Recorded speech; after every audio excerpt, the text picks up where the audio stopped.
Hello mga Lods, review tayo ulit sa Hilux J 4x4 manual 2022 model, pero yung ngayon 2025 na.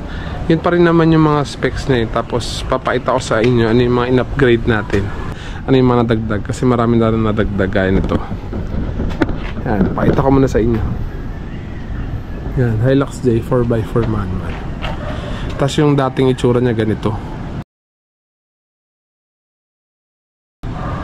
Tapos ngayon, mga na-upgrades ko dito para alam nyo, nag-ano tayo, 2 inches na, yan, Oldman Emu na suspension, 2 inches. Tapos body lip, yan, body lip 2 inches din. Tapos sa gulong kaya ako nag-suspension lip para mag-fit siya, 33s or consider 33 siya, 285 275 by 70 R17. Tapos 17 na rim, bidlock.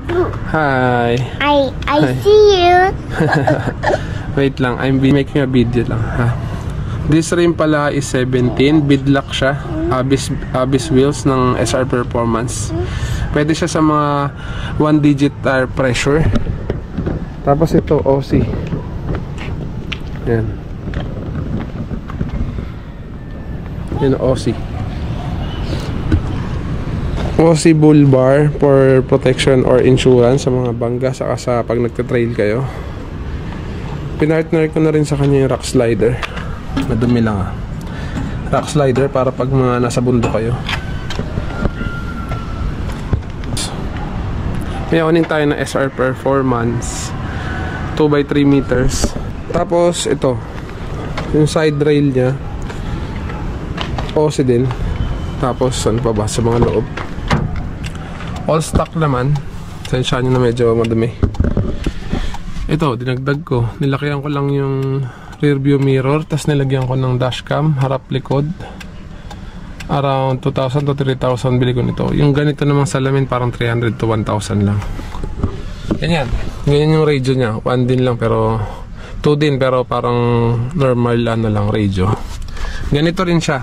Ito yung selector ng 4x4 H2, H4, L4. Tapos rear lockers niya stock siya. Yung rear ano niya ng mga gulong is may lockers na.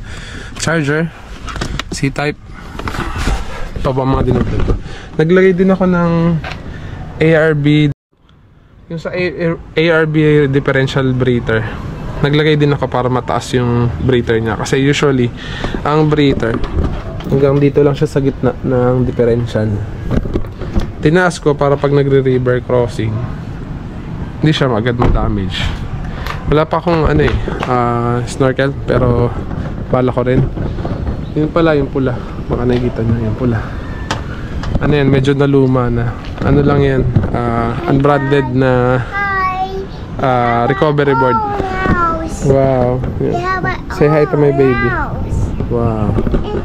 And I put the Christmas tree. Naglagay daw siya Christmas tree. Yun lang naman. Ito pa, tonneau cover pala. Mga around 30 bili ko. Mas mura to ngayon, 20 plus na lang siya. Disusi. Tapos naglagay din ako ng bed liner para added protection. Ito mga nilalagay nyo sa tonneau cover sa likod, kasi may plastic siya hindi na yung direct sa metal. Pero uso ngayon, pinapaano na lang, i-raptorize yung paint. Ganun. Yun lang naman. Pag may mga question kayo, pwede kayo mag-comment. Tapos kung saan ako nagpagawa, pwede ko ituro sa inyo kung saan, tapos kung kaninong shop. Magre-recommend ako sa inyo kung kanino. Tapos pag gusto nyo rin kumuha ng Hilux J, kunyari mga comparison nyo, bibili kayo ng bagong Hilux, okay din to.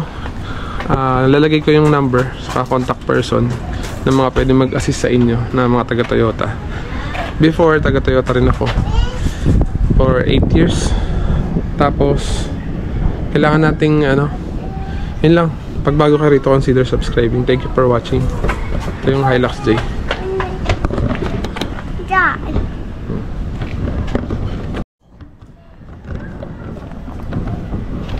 I see the crystal raindrops fall, and the beauty of it all is when the sun comes